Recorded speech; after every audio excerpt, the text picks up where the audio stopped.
Hi, you guys. This is Emily. I'm a literary consultant and a former college writing instructor and a published author. I just released a video about 5 ways to use and show emotion in your characters to push your story along. That was part 1. This is part 2. And in this video, I'm going to show you an example of how you can revolve an entire scene around one emotion using those 5 tips to induce emotion. So in that video, I talked about 5 ways you can show emotions in your characters. Actions, what would the character be doing if he's feeling a certain way? Body language, what would the character's body be looking like when a character is feeling a certain way? Dialogue, what would the character be saying or between two people when a certain emotion is being felt?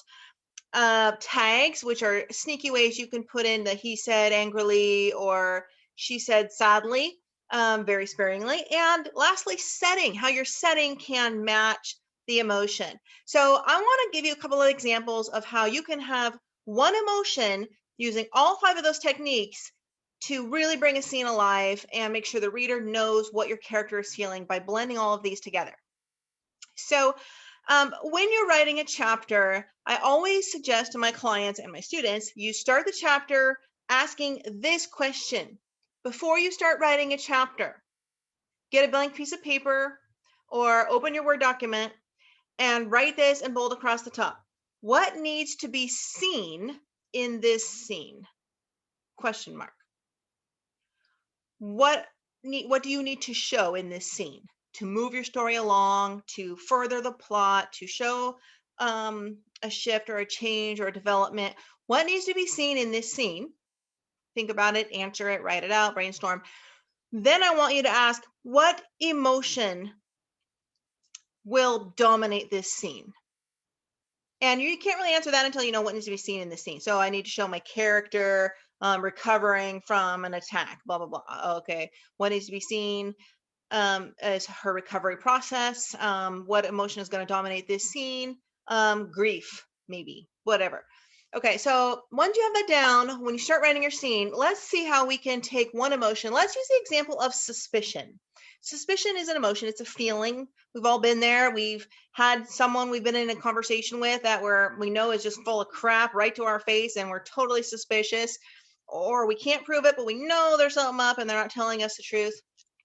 Suspicion is a very unpleasant and strong emotion because your intuition is telling you something's wrong here, something's off here, you know it, but you just can't prove it, and they're hiding it really well. But your radars are like, something's up, this is off.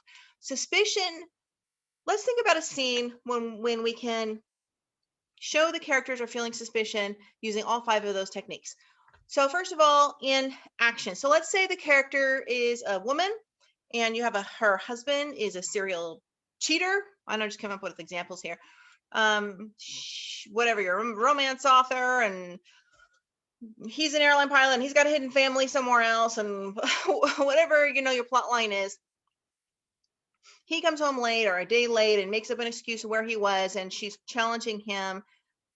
So if we think about the 5 ways, I talked about action, body language, dialogue, tags, and setting to indicate an emotion.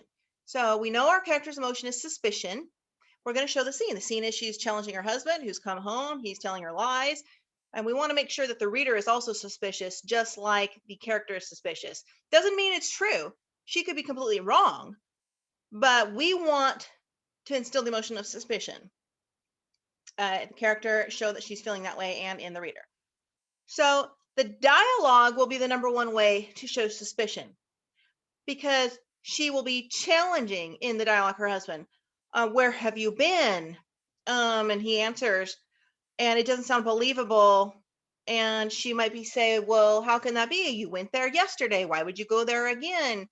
Well, usually you would have called, or whatever the dialogue is where she's questioning him and then she's responding to what he says. That in itself can indicate suspicion. Obviously, that's an easy one. Okay, but we can think about action. What would your character be doing when she's suspicious? And we can look at body language. What would her body language be when she's suspicious? So Imagine a scene where he's coming home from wherever he says he's been. He says he was delayed at work, but she called his work and knows he left 5 hours ago. And he says he just left work. So he's at the dresser in the bedroom. He's taking off his keys, his wallet, his wedding ring, putting everything on there. He's starting to take off his blazer and his tie. He's going to go take a shower. She's questioning him standing there at the foot of the bed while he's taking everything off. And he's getting ready to go in the shower. Her actions at dialogue is one way to show the suspicion. Showing her body language. She might be, as he's telling his tale, his story, or his BS, however you look at it, she might be her eyes. You might show her eyes as he was, you could even write in your narrative, as he was telling the lies she knew all too well, her eyes darted over to his cell phone 3 times. And then, you could indicate through her body language what she's looking at to foreshadow. As soon as he goes in the shower, she's going to go and look at that phone, or she's going to go and look at that wallet. Right? Or she could be putting her hands on her hips like, I don't believe you, you're a liar, something like that, which matches the dialogue, right? Her body language has to match the dialogue and the emotion. Her actions would be to show the suspicion. When he goes to the shower, she goes to the phone. She flips through the phone. She goes through his suit coat pockets. She smells his coat, smelling for perfume, whatever. So what would her actions be if she's suspicious in this scene? That's what you could show. What would the dialogue be? The questioning, the disbelief, the argumentativeness. You can also show it in your writing through your narrative as you're telling the reader what's going on as the argument's occurring, whatever. And then also, of course, you can put in a few tags, which is another way to show the emotion. Like she asked,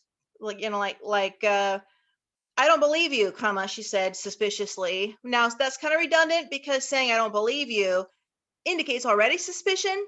But if you're a newer writer, you're going to probably use tags like that every now and again. And that's not a terrible thing as long as you use them sparingly. Or she decided to ask, or she asked skeptically, didn't you just go there yesterday? Something like that. So you're using a tag that uses a word that indicates the emotion of suspicion. And lastly, the setting where this argument is taking place, where she's having this suspicion. What do you see? What's going on? You have, again, all of his paraphernalia. He's pulling out of his coat pockets, putting on the dresser. That's part of the setting. You want your readers to hone in on those objects that she also is eyeballing with her body language, foreshadowing that she's going to take the action to look through it.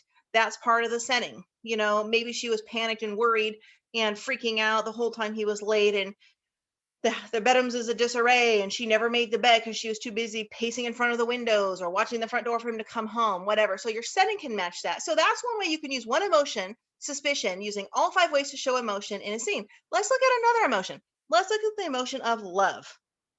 We all know love. We feel love for our pet. We feel love for our child. We feel love when we're in love, madly with somebody. So I want you to think of the emotion of love and think of a scene. Maybe you're writing a romance novel and your scene is going to be all about really showing how in love this woman is with a man. And so we want to get the idea across of love, and we want to make the reader feel like love and feel the in love feelings that the woman is feeling towards this hero, this man, let's say, or vice versa. So love, obviously, you can have a honeymoon scene. You can have a romantic getaway. You're in so the setting, a romantic snowy cabin in the woods. There's a fire crackling. There's champagne. There's wine glasses on the table. There's a big bear furry or sheepskin rug right there on the floor. There's a box of condoms, whatever. Already we're kind of showing in the setting, this is a romantic setting, right? That's starting to get the emotion going that there's 2 people in love here. We can use dialogue. So what she might be talking to this man about, like talking about their future, talking about how happy she was about their wedding they just had, or how her hopes and dreams of their future, and how they're planning about their kids they're going to have. Or then you can have actions. What would a woman be doing who's madly in love with a man who's in a cabin in the woods and feeling a lot of love?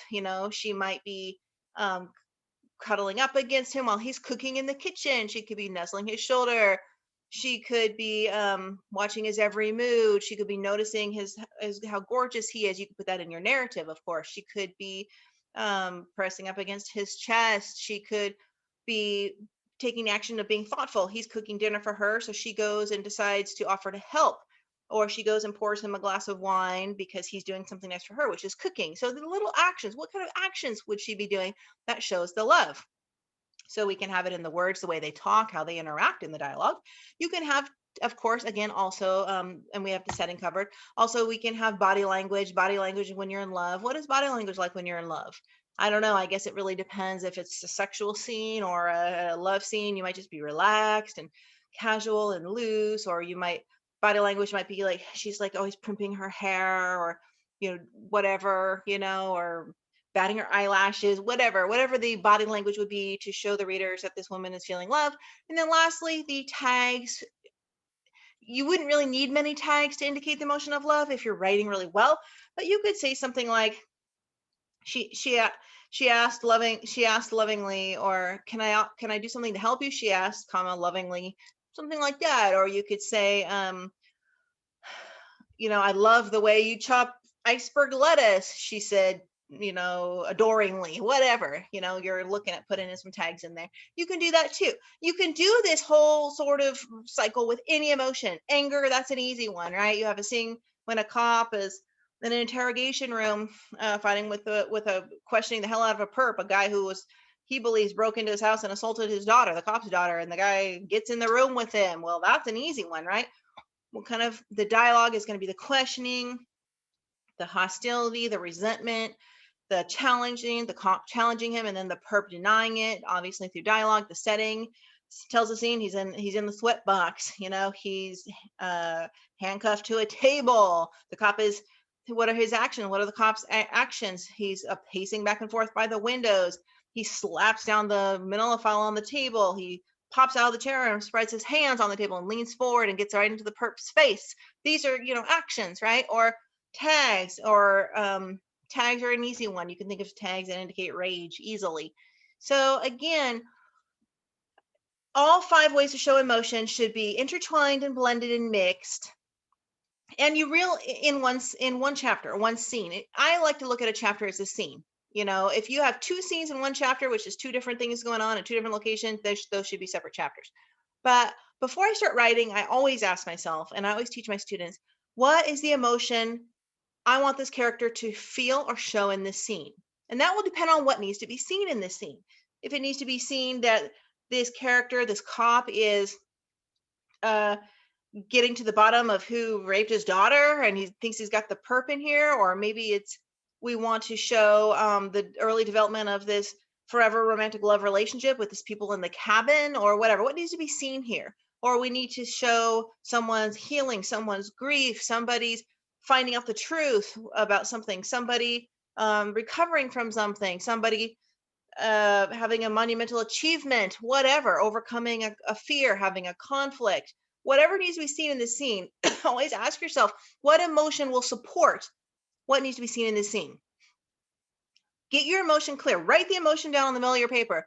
Anger, rage, resentment, love, passion, jealousy, suspicion, envy. Stick with one major emotion that's going to dominate your scene, that is going to, everything in that scene will revolve around that emotion. And then use those 5 things: dialogue, tags, setting, actions, and body language. And before you even write your scene, you can write out real quick how you're going to show those things. Action: what will my character be doing in this scene that's going to show he's pissed off? Write a few ideas. What will the character be saying in the dialogue in this scene, either on the phone to someone, to himself, or to another person, that's indicating he's pissed off? What will the setting be like to show rage? Things thrown around on the floor, broken glass, booze bottles, whatever. What are a few tags I can use that show anger? Furiously, he smashed the bottle over the couch, whatever. And lastly, what will the characters, a few ideas for what will some body language I can use to show anger. You can do a little research, pick a few, write them down, then build your scene with this core emotion at the center, and you will have a chapter that no reader will be able to stop reading until the end. So this will be the driving force between getting readers to flip the page. And when they say, I'm just going to finish this chapter, I'm done. But then you end it on, oh God, now I got to read the next chapter. This is what you want, and this is how to do it. Thanks everybody for watching. Thanks for watching part 2 of this video. Please subscribe to my channel for more instruction on building fantastic fiction that readers, agents, and publishers want to pay for.